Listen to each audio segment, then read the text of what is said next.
grade 10 learners. I am Teacher Jod, your tender, loving English teacher. So how are you? I hope that you are doing fine in your own comfort zone. So what are you waiting for? Join me as we travel and explore the world of English. Today, I will be discussing to you about plot and its 5 elements. I know that you have a background knowledge about our topic for today, but let me discuss it again to refresh your minds. What comes into your mind when you hear the word plot?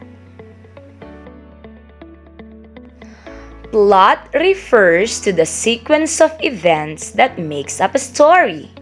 It shows how the story develops, unfolds, and moves in time. This time, let's discuss what are the 5 elements of plot. The first element of plot is the exposition. Exposition refers to the beginning of the story. This is usually where the important background information, such as the characters, the setting, and the main conflict of the story, is introduced. Here is an example. Biwag was from Enrile, the southernmost part of Cagayan. When he was born, his mother was visited by an exceptionally beautiful woman who silently admired the baby. When it dawned on the child's mother that her visitor was a goddess, she knelt and implored her child with a long life. The second element of plot is the rising action. Rising action refers to where the characters begin to experience crisis and face conflicts. Here's an example. One day, Biwag paid a visit to the young lady and found out that Malana was also there. Biwag became furious. He told the young lady he will prove to her that Malana was unworthy of her love. He grabbed his famous spear and hurried to the window towards Malana. Moving on, the third element of plot is climax. Climax refers to the turning point and the most exciting part of the story.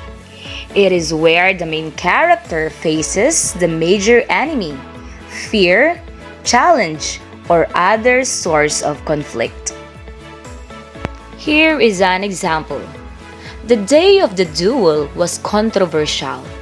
The news spread fast, and by mid-afternoon, the 2 mountains and the outlying hills were blanketed with men, women, and children who had come to witness their heroes fight with each other.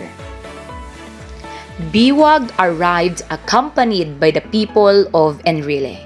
He climbed the mountain on the eastern part of the river, carrying a big coconut tree and a sharp spear. Upon reaching the peak, he heard the natives cheering Malana.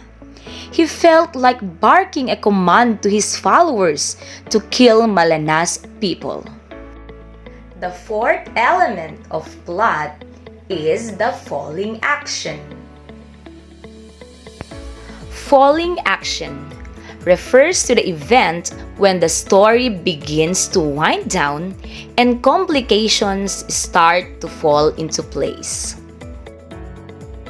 Here is an example. The woman looked down at Biwag and said, "You have shown yourself a coward by getting the help of a crocodile. I am the daughter of the goddess who gave you your supernatural powers. You do not deserve the gift."